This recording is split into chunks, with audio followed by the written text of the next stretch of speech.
Oke, baik teman-teman, kita mulai tentang pemodelan proses bisnis atau bisnis proses modeling.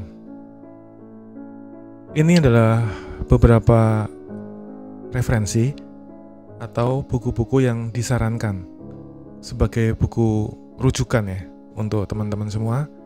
Setidaknya ada 4 buku yang disarankan.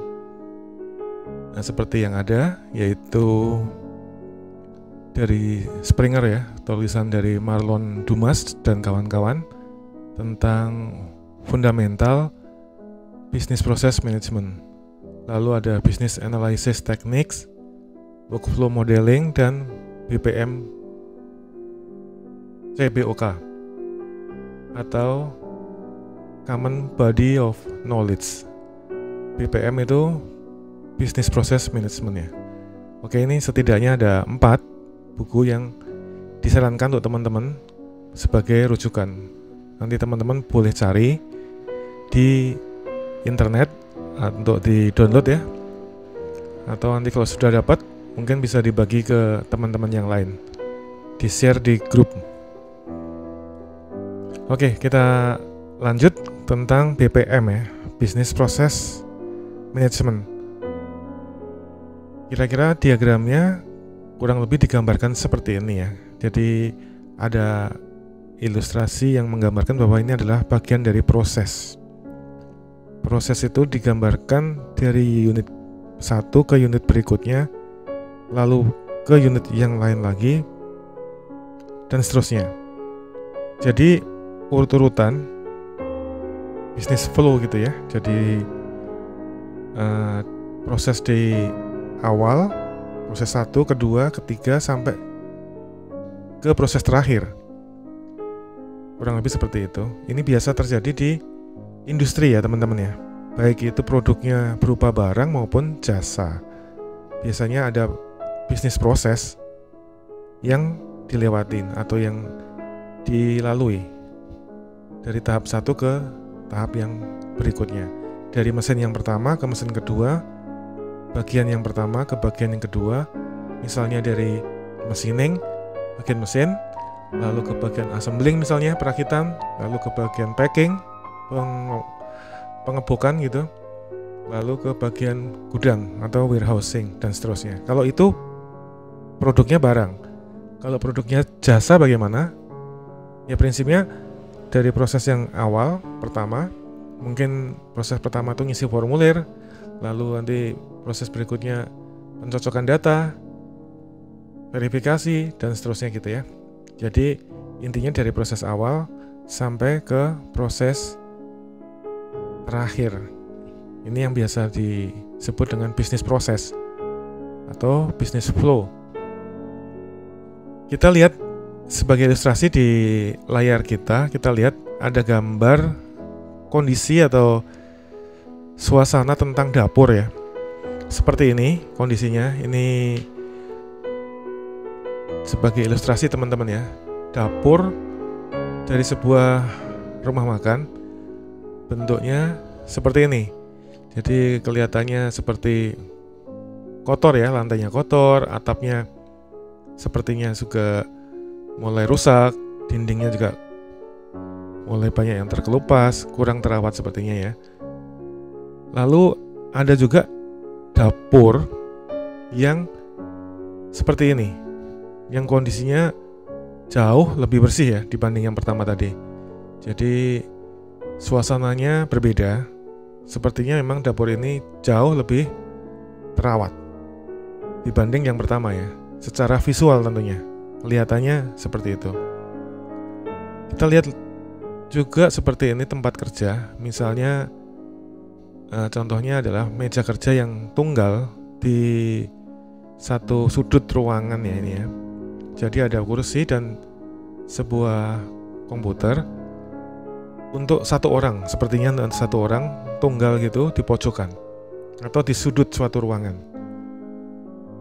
Ini juga suasana kerja di tempat yang berbeda dari yang tadi. Bedanya adalah rame-rame ya. Di sini suasananya berbeda, jadi banyak orang yang bekerja dalam sebuah grup sepertinya. atau paling tidak ada interaksi dari orang yang satu ke orang yang lain. Satu meja panjang gitu dan berhadapan-hadapan orang satu dengan yang lainnya. Jadi lebih banyak, tidak individual ya seperti yang pertama. Walaupun mungkin yang dikerjakan juga kerjaan masing-masing ya, tetapi suasananya agak berbeda dengan yang pertama tadi karena ini berkumpul ya, orang-orangnya menjadi sebuah kelompok gitu dalam satu ruangan.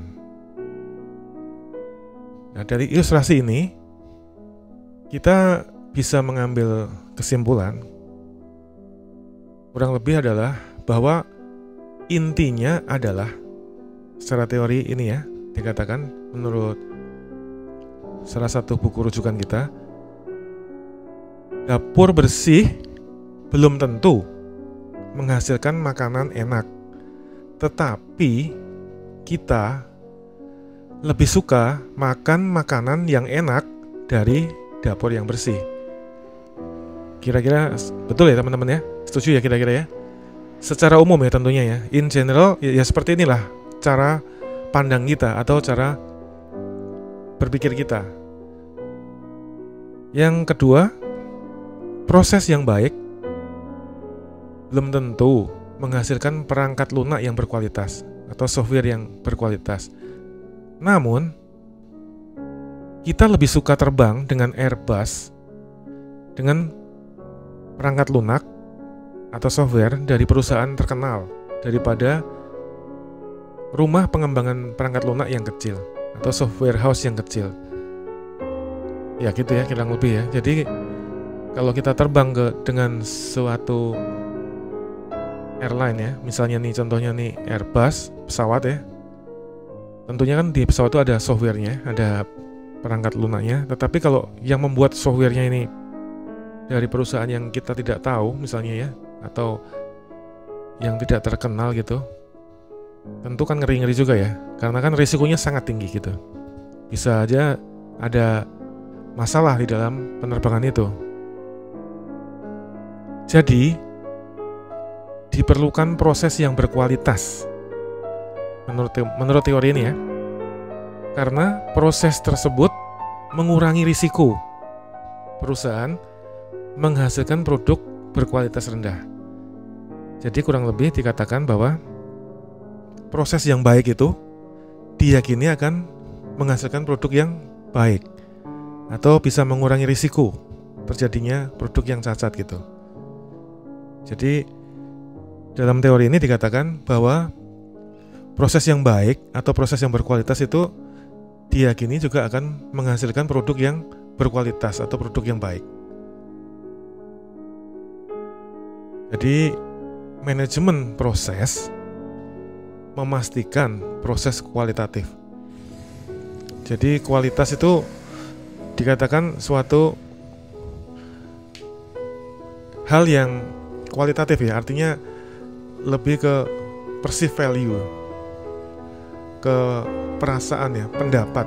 Kita yakin kalau proses itu baik, kira-kira hasilnya akan baik. Kalau proses itu bagus, kira-kira produknya juga akan bagus. Kurang lebih seperti itu. Oke, ini adalah beberapa garis besar yang akan kita capai dalam pertemuan ini, yaitu tentang definisi, konsep, intinya, komponen, siklus hidup atau life cycle, beberapa contoh dan konsep lanjut. Kita ke definisi. Seperti yang di awal tadi, karena kita tentang business process management atau manajemen proses bisnis ya. Bisnis sendiri didefinisikan sebagai orang atau badan yang bergerak di bidang perdagangan, manufaktur atau jasa, yaitu perusahaan yang mencari keuntungan. Jadi yang disebut bisnis itu adalah profit oriented ya dalam definisi ini. Memang suatu perusahaan atau suatu badan industri gitu yang dirancang memang untuk menghasilkan keuntungan, untuk mencari laba, mencari profit oriented ya, itu namanya bisnis. Nah, di sini orang atau tim dilibatkan untuk mencapai hasil tertentu, mengacu pada individu berinteraksi bersama untuk melakukan serangkaian aktivitas untuk memberikan nilai kepada pelanggan dan laba atas investasi kepada pemangku kepentingan.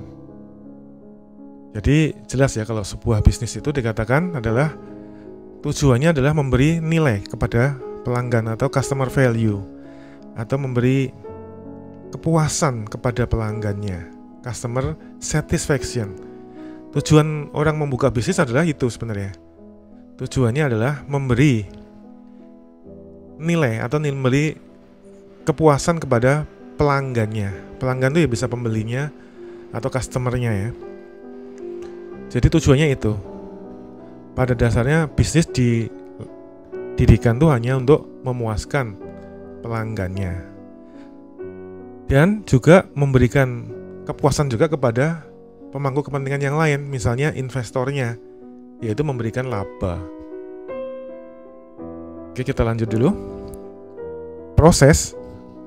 Yang disebut proses adalah serangkaian tindakan yang sistematis yang diarahkan pada tujuan tertentu. Serangkaian tindakan, operasi atau serangkaian perubahan yang terjadi secara terus-menerus dan secara pasti. Nah, secara teori dikatakan bahwa proses itu adalah tindakan ya. Jadi tindakan operasional yang sistematis lah gitu ya. Dan bisa jadi bisa mengalami perubahan secara terus-menerus, yaitu perbaikan-perbaikan atau continuous improvement, perbaikan secara terus-menerus untuk tujuan yang lebih baik, tujuan mencapai produk yang lebih baik gitu. Yang berikutnya, manajemen didefinisikan sebagai tindakan atau cara mengelola, penanganan, pengarahan atau pengendalian, yaitu kemampuan eksekutif orang atau orang-orang yang mengendalikan dan mengarahkan urusan bisnis atau lembaga. Jadi kalau manajemen itu lebih ke tata kelola ya teman-teman ya. Istilah POAC ya, POAC ya. Yang paling simpel itu biasanya tuh disebutnya POAC gitu ya. POAC, Planning, Organizing, Actuating, dan Controlling. Jadi selalu dimulai dari planning atau perencanaan sebelum dimulai kegiatan itu. Lalu organizing, mengorganisir, mengelolanya ya, penanganannya, pengarahannya gitu. Dan actuating, dan terakhir tuh controlling. C-nya tuh controlling atau pengendalian.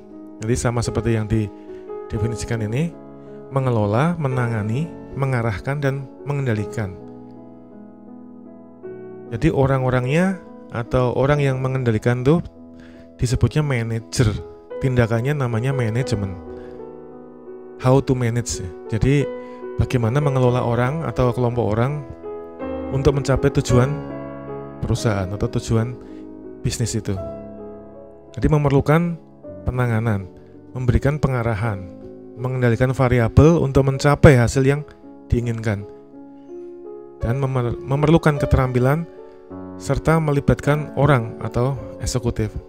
Jadi teman-teman semua ini calon manajer, ya kan? Dirancang selama kurang lebih 4 tahun ini Anda akan menjadi manajer suatu hari ya. Jadi akan mengelola atau memimpin ya, memanage orang lain, memimpin sebuah tim untuk memajukan perusahaannya atau memajukan suatu bisnis. Jadi tindakannya itu namanya manajemen, orangnya namanya manajer. Nah, manajer itu bisa di level atas, menengah ataupun level bawah. Intinya kalau dia memimpin itu istilahnya manajer sebenarnya. Secara teori adalah manajer. Baik itu low level manager, middle level manager, atau top level manager ya. Top management ya, top man. Top man itu misalnya seperti direktur, GM gitu ya, general manager, Yang menengah tuh biasanya seperti manager, asisten manager, supervisor gitu. Yang level bawah tuh misalnya kalau di perusahaan tuh ada istilah mungkin supervisor atau kepala regu, kepala bagian, kepala bidang, kepala seksi dan seterusnya ya. Ada foreman, ada ya itu macam-macam istilah, tapi menunjukkan ada level yang bawah, tetapi itu tetap manajer selama dia membawai kelompok orang atau kelompok kerja tertentu. Low level, middle, atau top level.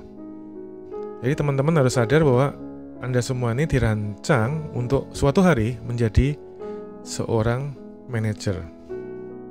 Ini diagramnya ya, kurang lebih seperti ini. Jadi ada bisnis tadi, lalu bisnis itu mengimplementasikan atau menggunakan bisnis proses tadi ya, proses bisnisnya, bisnis flow yang bisa di-manage atau dikelola menggunakan namanya BPM, Business Process Management. Ya, inilah kita akan belajar sepanjang kurang lebih 14 kali pertemuan ya, sepanjang satu semester belajar tentang Business Process Management. Tentunya tidak hanya saya yang akan berbicara, tetapi nanti teman-teman juga akan sharing ya, bersama kelompoknya atau individual juga. Kita akan bedah, mungkin ada beberapa contoh kasus nanti di dunia bisnis yang lebih real. Oke, definisi berikutnya manajemen proses bisnis yaitu pendekatan disiplin untuk mengidentifikasi, merancang, melaksanakan, mendokumentasikan, mengukur, memantau, dan mengendalikan baik otomatis maupun non-otomatis proses bisnis untuk mencapai konsisten, tepat sasaran, hasil yang selaras dengan tujuan strategis organisasi. Agak panjang ya secara teorinya, intinya kurang adalah manajemen proses bisnis itu adalah suatu disiplin ilmu ya untuk mengidentifikasi, merancang, melaksanakan, dan seterusnya untuk tujuan organisasi itu. Biasanya kan organisasi itu mempunyai misi dan visi gitu ya. Visinya apa, misinya apa gitu kan. Nah, itu adalah tujuannya. Dia akan punya target-target tertentu. Nanti akan biasanya punya target tahunan, target bulanan, dan seterusnya ya. Akan didefinisikan di tiap-tiap departemen atau bagian. Melibatkan teknologi yang disengaja, kolaboratif, dan semakin meningkat. Dibantu definisi peningkatan inovasi dan pengelolaan proses bisnis ujung ke ujung yang mendorong hasil bisnis, tercipta nilai, dan memungkinkan organisasi mencapai tujuan bisnisnya dengan lebih lincah. Jika dikatakan di definisi yang berikutnya ini adalah juga menggunakan teknologi ya, yang memungkinkan bisa mengenhance ya, jadi meningkatkan ya performa dari kinerja bisnis itu.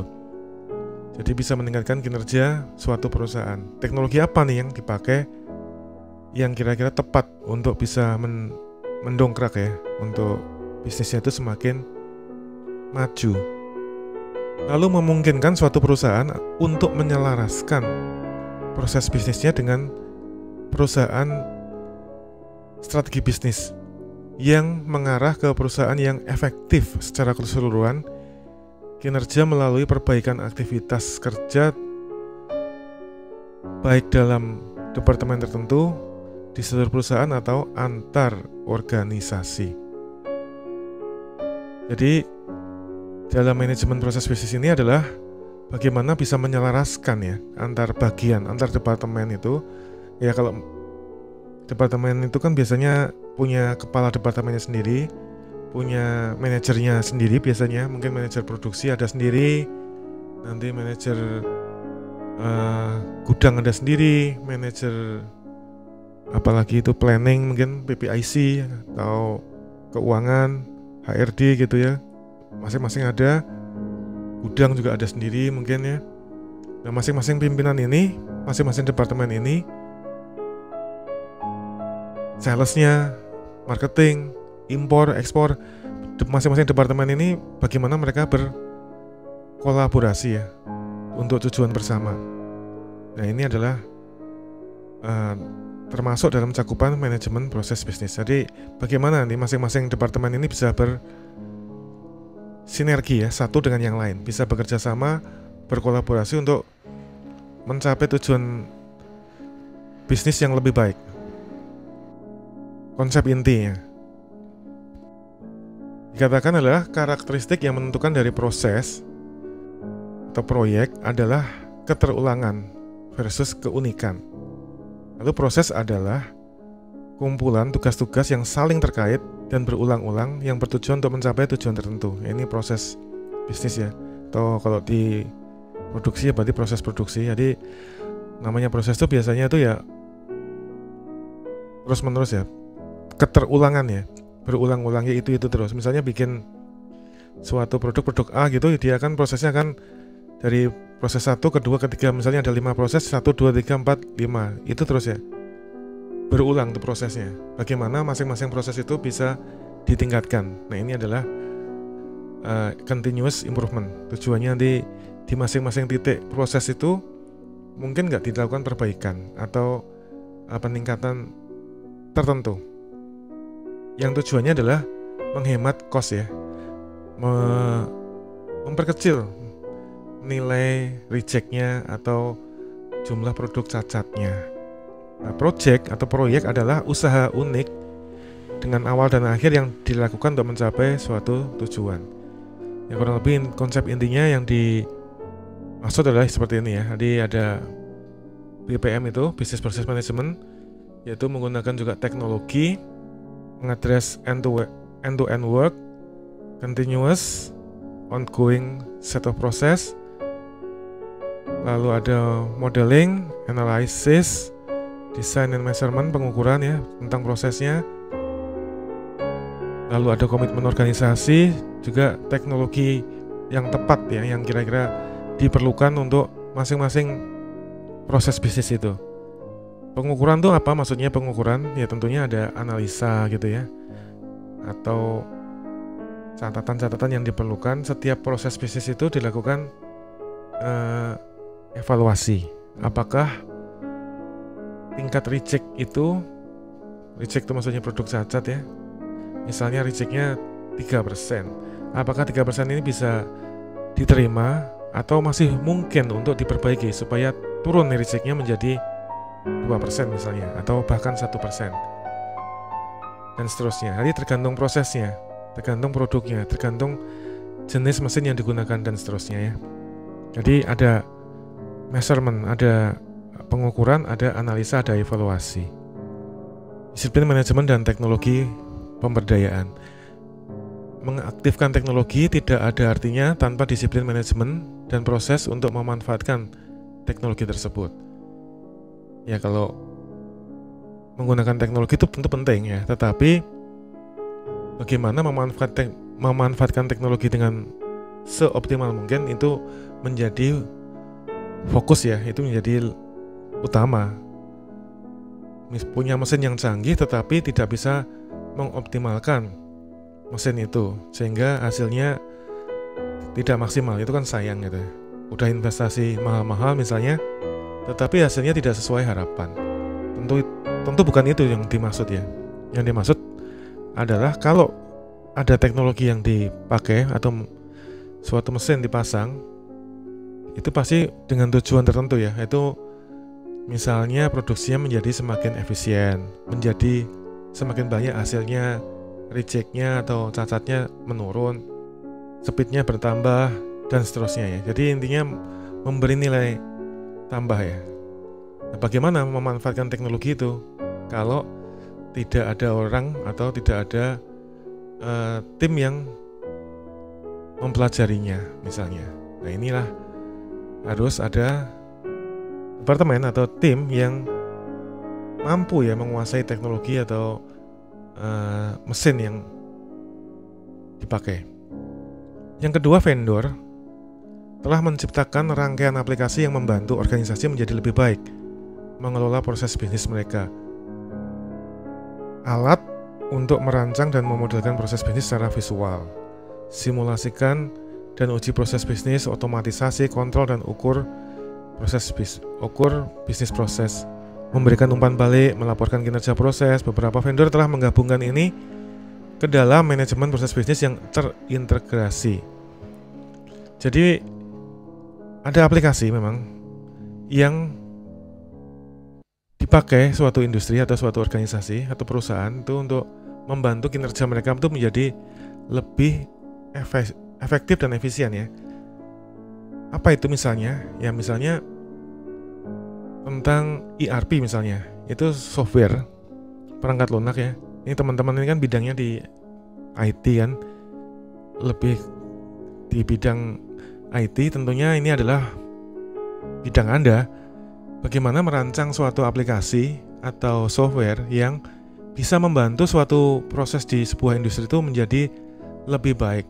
Datanya bisa di-collect dengan lebih gampang, bisa dianalisa, bisa dikumpulkan, bisa disajikan dengan lebih menarik, sehingga masing-masing orang yang ada di setiap rangkaian proses bisa memanfaatkan data itu.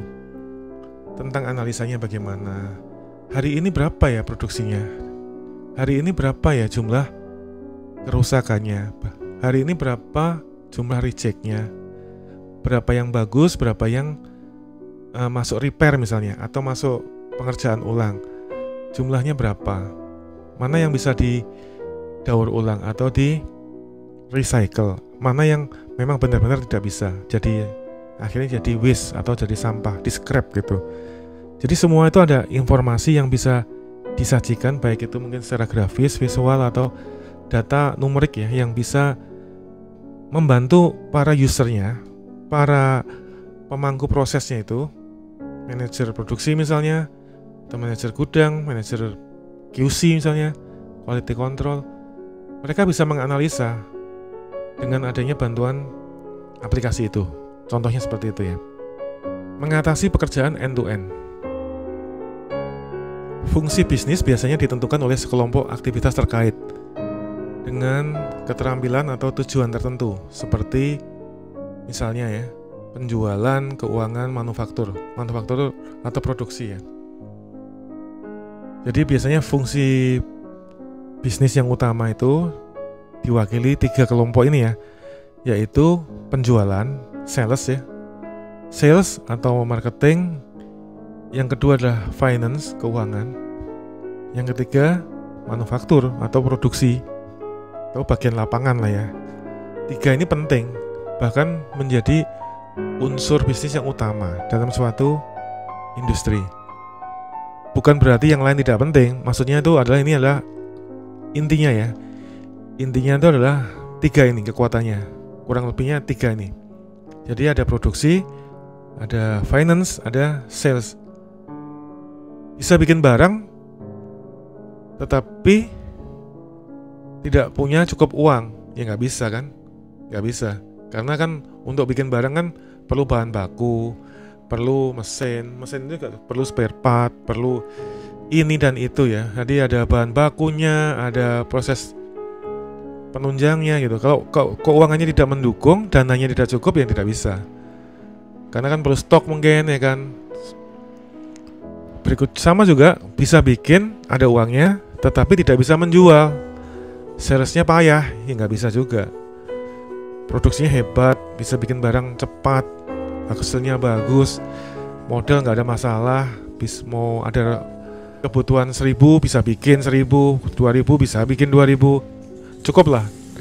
Tetapi setelah dibikin 1000 atau 2000 tidak bisa keluar tuh barang, tidak bisa dijual karena marketingnya misalnya loyo gitu ya, jadi penjualannya kurang maksimal, jadi ya gudangnya penuh, nggak bisa juga. Jadi harus seimbang, bisa bikin barang dengan baik tentunya, dengan efisien tentunya, ada modalnya supaya lancar kan semuanya kan. Terus ada divisi penjualan yang hebat, sales force-nya yang hebat, jadi marketingnya jago, jualannya hebat ya. Jadi barang diproduksi 1000 habis 1000, produksi 2000 habis 2000, dan seterusnya. Yang berikutnya proses bisnis fokus pada pekerjaan end-to-end, yaitu tugas dan aktivitas secara menyeluruh, batasan fungsional untuk memberikan nilai kepada pelanggan. Jadi kembali lagi teman-teman, jadi fokus dari industri itu adalah customer focus ya. Itu selalu pada memberikan nilai kepada pelanggan atau customernya, customer value ya, atau customer satisfaction. Bagaimana sih membuat suatu produk, baik itu berupa barang maupun jasa atau layanan tuh yang memuaskan pembelinya, memuaskan customernya. Kalau di ilmu marketing lama kan ada istilah customer is the king ya. Pembeli adalah raja. Ya, kan untuk customer adalah raja. Jadi bagaimana tuh memberikan layanan yang sebaik mungkin, seperti memberikan layanan kepada seorang raja, kurang lebih gitu ya. Ilmu yang menarik ya tentang bagaimana servicing the king ini, melayani raja ini, yaitu memberikan kepuasan kepada pelanggan. Jadi bisnis itu kalau tidak memberikan nilai kepada pelanggannya tidak bisa bertahan, ya kan? Produknya bagus, ya kan? Bermanfaat nggak nih masalahnya untuk pelanggannya? Oh bagus sih bagus, tetapi tidak terlalu bermanfaat. Maksudnya apa? Karena harganya terlalu mahal, tidak bisa dijangkau. Ya tidak bisa juga, karena harga itu penting ya, karena harga itu kan bahasa dagang dan seterusnya ya. Bagaimana nih supaya harganya terjangkau, produknya bagus, berkualitas? Nah inilah adalah tugas para manajer tadi, tugas teman-teman ini yang suatu hari jadi calon manajer. Bagaimana memikirkan itu, membuat produksi yang bagus, yang baik, yang berkualitas, tetapi juga terjangkau oleh customer yang luas. Jadi bisa dirasakan banyak orang, banyak pelanggan. Proses bisnis telah ditentukan input dan output. Manajemen proses yang berkelanjutan, BPM atau Business Process Management, melibatkan organisasi permanen yang berkelanjutan, komitmen untuk mengelola proses organisasi. Jadi ada komitmen dari organisasi ya, dari top manajemen untuk tujuan organisasi. Dikatakan termasuk pemodelan, analisis, proses desain, pengukuran kinerja. Yaitu bagaimana nih menganalisa semua ini. Prosesnya apakah sudah benar, apakah sudah efektif, efisien, apakah proses desainnya nih sudah betul, apakah tata letak mesinnya sudah tepat, apakah jaraknya udah pas, atau ada yang mondar-mandir ya, artinya wah kebalik nih, dari sini ke ujung sana balik lagi ke sini. Jadi flow-nya tuh kurang efisien gitu, jadi mondar-mandir.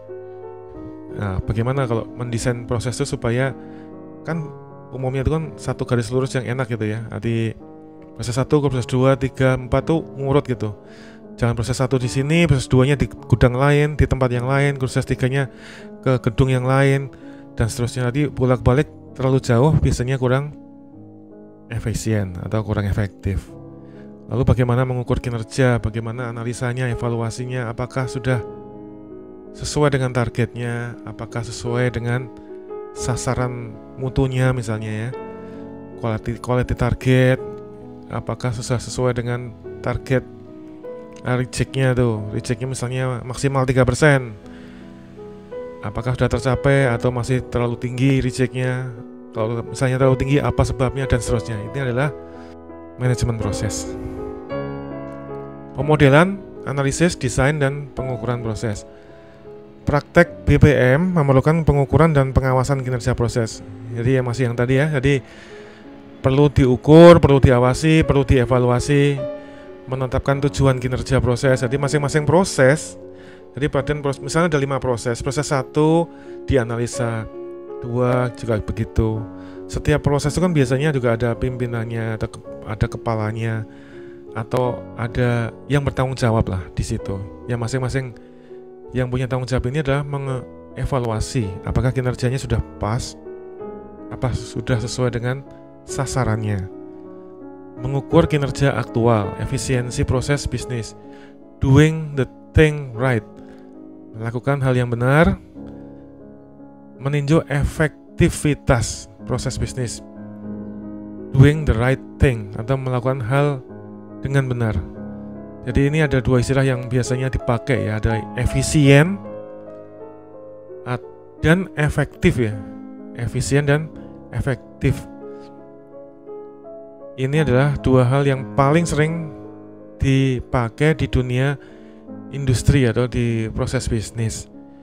Kalau efisien tuh doing the thing right, kalau efektif itu doing the right thing. Memberikan informasi, wawasan, dan masukan kepada primer lainnya seperti analisis proses, desain, dan transformasi. Lalu kumpulkan informasi pada poin-poin penting dalam proses untuk mendukung keputusan mengenai biaya. Nah, ini penting teman-teman ya, di analisa tentang proses itu juga melibatkan juga analisa biaya. Prosesnya sih bisa bagus, bisa efisien, bisa barangnya bisa jadi bagus, tetapi biayanya tinggi sekali. Ya itu juga nanti jadi evaluasi ya. Kalau biayanya terlalu tinggi, nanti kan makan pengaruh ke harga jual produk ya. Karena nanti bisa jadi tidak efisien kan, karena biayanya terlalu tinggi. Dalam biaya prosesnya itu terlalu tinggi. Karena sekali lagi ini kan bisnis oriented ya, atau untuk profit oriented ya. Bisnis ini kan dirancang untuk menghasilkan laba. Tentunya harus dengan prinsip ekonomi kan, dengan biaya yang sekecil-kecilnya untuk mendapatkan hasil yang sebesar-besarnya. Itulah yang memberikan laba nanti atau keuntungan atau profit kepada investor, termasuk juga kepada karyawan atau manajemen juga di perusahaan itu. Komitmen organisasi. Pengelolaan persilangan proses bisnis end-to-end, batas-batas organisasi, peran tanggung jawab seperti pemilik proses, desainer, arsitek, individu bertanggung jawab atas desain proses end-to-end, harus melakukan hal ini berinteraksi dengan manajer tradisional yang berbasis fungsional. Struktur pemerintahan yang baru diperkenalkan dapat mengubah cara organisasi mengambil keputusan. Praktek BPM memerlukan organisasi yang signifikan. Tanpa komitmen organisasi, praktek dan manfaat BPM tidak akan tercapai dalam jangka waktu tertentu. Tanpa mendukung kepemimpinan, nilai-nilai, keyakinan, dan budaya, BPM tidak mungkin berhasil dalam suatu organisasi. Jadi komitmen organisasi itu sangat penting ya teman-teman, dikatakan di teori ini ya. Dan kalau teman-teman tahu untuk poin ini juga ada di standar ISO ya 9001, itu tentang Quality Management System ya, QMS atau Sistem Manajemen Mutu, SMM ya. Itu ada namanya juga komitmen organisasi. Artinya masing-masing proses bisnis tadi, masing-masing departemen, masing-masing bagian di suatu industri, misalnya di suatu pabrik, itu mempunyai komitmen bersama. Jadi kepala bagian machining itu juga berkomitmen untuk memberikan hasil proses machiningnya itu sebaik mungkin. Nanti bagian assembling, perakitan, bagian packing, bagian gudang, hal yang sama juga. Masing-masing punya tanggung jawab untuk memberikan yang terbaik, dan masing-masing dievaluasi apakah sudah sesuai dengan sasaran mutu ya, sasaran yang diharapkan ya di masing-masing departemen itu, apakah sudah tercapai efektif efisiennya itu, dan masing-masing bekerja sama atau berkolaborasi untuk satu tujuan, yaitu bisnisnya maju atau perusahaannya itu berkembang. Setelah itu tercapai, ya baru ketemu customer satisfaction, kepuasan pelanggan. Nanti ditentukan oleh masing-masing orang dalam organisasi itu sendiri. Masing-masing kepala bagian, masing-masing pimpinan itu berkomitmen bersama. Ya ini yang disebut sebagai komitmen organisasi. Penanggung jawab utamanya siapa? Ya paling bertanggung jawab tentunya yang paling tinggi ya, yang biasanya itu direktur atau siapa yang ditunjuk untuk mewakili manajemen di posisi top manajemennya atau manajemen representatifnya. Siapa itu ya, biasanya top level manajemennya, direktur atau general manager atau posisi yang CEO gitu, yang tinggi-tinggi itu ya. Itu yang punya tanggung jawab untuk mengarahkan organisasi ini mau kemana. Jadi memberi arahan supaya masing-masing pimpinan departemen di bawahnya itu punya komitmen yang sama gitu untuk mendukung tujuan organisasi. Teknologi BPM. BPM adalah disiplin manajemen yang mendukung teknologi. Berbagai macam teknologi tersedia untuk mendukung perencanaan, desain, analisis, operasi, dan pemantauan proses bisnis. Tersedia rangkaian aplikasi yang membantu memungkinkan organisasi untuk melakukan hal tersebut, mengelola proses bisnis mereka dengan lebih baik. Sistem BPM harus terintegrasi dengan sistem lama agar dapat melakukan hal tersebut, mengontrol pekerjaan dan mendapatkan informasi atau mengukur kinerja. Kerangka umum mengenai bagaimana teknologi yang diterapkan adalah paling sering disebut sebagai arsitektur berorientasi layanan. Untuk BPM yang lebih baik tentunya kita sudah singgung tadi, perlu dukungan teknologi yang tepat ya teman-teman ya. Apa sih yang diperlukan di masing-masing proses bisnis tadi, masing-masing departemen tadi, apa yang diperlukan? Teknologi seperti apa yang kira-kira pas untuk diterapkan di departemen itu? Oh, ini perlu mesin yang lebih canggih. Mesin yang ada sekarang ini lambat atau jadul gitu ya. Nanti bisa dipakai sih, cuman kurang cepat gitu, hasilnya lambat. Jadi mengganggu proses berikutnya karena ada idle kan, ada nunggu. Karena proses yang pertama ini lama sekali. Jadi proses berikutnya itu sempat nunggu gitu, kosong. Karena yang pertama belum selesai kan nggak bisa masuk proses kedua. Nah seperti itu berarti mungkin perlu nih investasi mesin yang lebih cepat. Tapi perlu evaluasi yang tepat ya untuk semuanya ini dan seterusnya. Aplikasi itu hardware, softwarenya bagaimana? Oh ya perlu pendataan, perlu dulunya mungkin masih manual nih, mungkin sekedar didata pakai Excel misalnya, yang belum terintegrasi. Nanti masing-masing departemen punya data memang, tapi masih sendiri-sendiri, datanya belum saling terkoneksi lah gitu. Jadi masing-masing departemen itu belum bisa membaca data dari departemen sebelumnya atau departemen setelahnya, belum ada integrasi data. Oh berarti perlu software yang menunjang itu. Apa itu? Misalnya contohnya ERP ya, Enterprise Resource Planning, yang menggabungkan beberapa modul sekaligus ya. Mungkin ada data dari namanya produksi, ada gudang, ada data di modul gudang, modul produksi, di modul personalia. Itu nanti bisa saling baca. Jadi orang yang di bagian penjualan misalnya marketing, dia bisa tahu tuh stok di gudang. Ada berapa sih stok barang jadi di gudang. Jadi kalau dia ngomong sama customer tuh lebih lancar, lebih enak ya, karena ada data. Misalnya ada permintaan, bisa nggak saya pesan barang A ini 1000 untuk dikirim besok? Nah, sebentar ya saya cek ya. Nah ngeceknya itu ya lewat aplikasi. Oh bisa pak, karena data di gudang kami barangnya ada 1500. Jadi kalau bapak perlunya 1000 kita aman. Nah, misalnya seperti itu. Tapi seandainya tidak ada data, bisa kebayangkan. Misalnya customer minta 1000, gimana nih bisa kirim besok? Wah sebentar pak ya, saya tanyakan dulu ya bagian gudang saya, nelpon dulu dia. Nanti yang di bagian gudang ditelepon, ya pak sebentar pak, saya cek dulu ke lapangan pak, saya hitung dulu pak. Wah lama sekali. Nanti jawaban-jawaban seperti ini akan kurang meyakinkan atau kurang memuaskan calon pembelinya itu atau customernya ya, karena datanya tidak akurat atau mungkin datanya tidak tersedia dengan baik.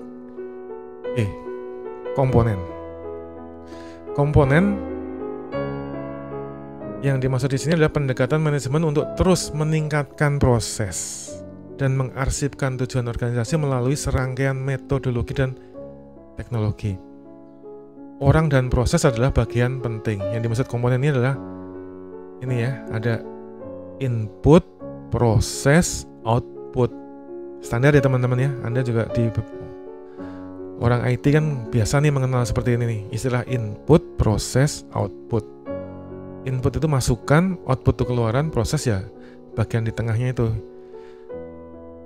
Nah masing-masing kita akan bahas secara singkat. Input itu apa, proses itu apa, output itu apa. Ini yang dimaksud dengan komponen dari BPM ya.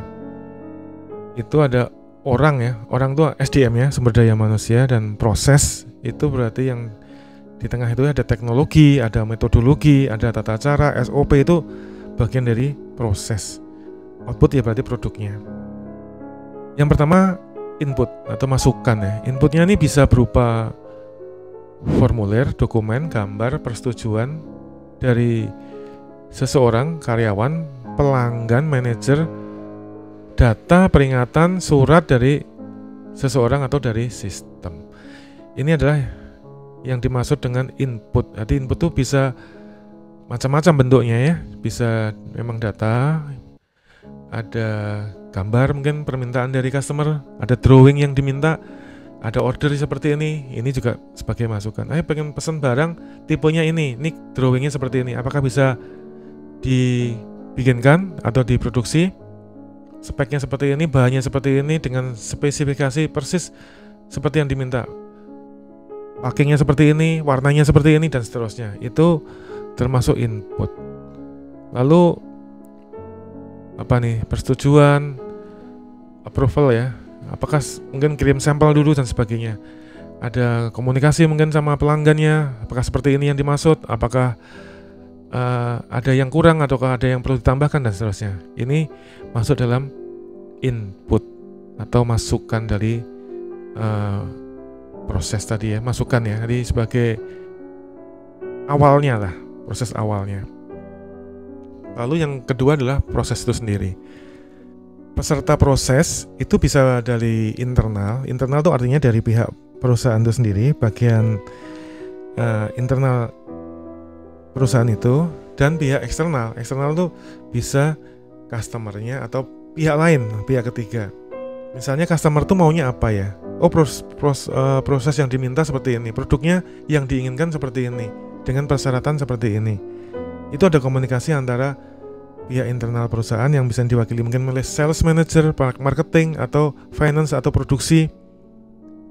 Komunikasinya dilakukan di sana. Nanti bagian internalnya juga bisa berkomunikasi dengan pihak lain, yaitu supplier. Kira-kira saya perlu bahan baku seperti ini karena saya ada order dari customer saya seperti ini. Ini komunikasi seperti ini, semuanya nih disebut dalam proses. Jadi ada proses ya. Kalau semuanya udah oke, nanti bisa menjawab tuh kebutuhan customer. Oke, kalau itu sudah sepakat, saya perlu sampel dulu nih. Sampelnya bisa kapan? Saya perlu waktu 1 bulan. Oke, 1 bulan kirim sampel. Nanti ada persetujuan dari customer kalau sudah dianggap sesuai, atau approval ya. Customer approval itu penting. Baru nanti dijalankan mass production atau produksi massal. Ini setelah barang dikirim ke customer, nanti juga ada evaluasi lagi dan seterusnya. Nah, aktivitas proses itu jenisnya nilai yang ditambahkan, misalnya berkontribusi pada keluaran atau output proses dalam cara yang positif. Yang kedua itu lepaskan, meneruskan kendali proses ke proses lain, departemen atau organisasi. Yang ketiga, kontrol atau memastikan bahwa proses berperilaku sesuai keinginan toleransi, atau tentukan pos pemeriksaan validitas. Jadi di proses itu ada pengecekan lah intinya, ada kontrol, ada pengendalian mutu atau QC ya, quality control, ada cek dimensi mungkin, cek visual mungkin, cek fungsi mungkin ya, mungkin ini bocor atau tidak, atau warnanya sesuai atau tidak, atau dimensinya, diameternya, panjangnya, lebarnya, dan seterusnya sesuai dengan drawing atau tidak. Itu termasuk dalam proses. Contohnya perencanaan, strategi, analisis, desain, model, penerapan, pemantauan, pengendalian, perbaikan. Nah, semua ini terkait dengan aktivitas di proses. Jadi ada continuous improvement di sini juga, di proses ini. Ada analisanya. Barangnya sudah oke sih, tapinya ini yang harus dibenerin. Tapinya itu catatan, apakah itu masih bisa diterima atau tidak. Kalau masih bisa diterima, berikutnya tapi kali ini diterima, tapi berikutnya harus begini. Nah, itu berarti diterima dengan syarat. Berikutnya dia nggak mau lagi, tapi sekarang oke lah. Nah, itu harus di tim internalnya harus perbaikan atau di riset ulang dan seterusnya. Keluaran atau output. Ini adalah dashboard manajemen, laporan, report ya, telepon, pemberitahuan email, peserta utama dan pengulas, hasil yang baik bagi peserta organisasi mengakhiri proses. Jadi outputnya adalah Kalau di internal berarti ada laporan untuk hasil produksi, hasil evaluasinya, jumlah produksi hari ini, jumlah stok, barang yang di tengah proses ya, WIP, work in process, yang di gudang, ada barang jadi, barang setengah jadi, dan seterusnya. Dan barang yang sudah dikirim ke pelanggan, bagaimana nih hasilnya? Apakah sudah diterima semua? Apakah ada komplain atau tidak? Apakah sudah sesuai dengan yang diinginkan oleh customer kita, yaitu semua masuk dalam keluaran atau output. Tujuannya adalah memuaskan konsumen atau customer satisfaction, memuaskan pelanggan. Selanjutnya adalah tentang siklus hidup atau life cycle. Kita akan bahas ini di topik selanjutnya. Thank you.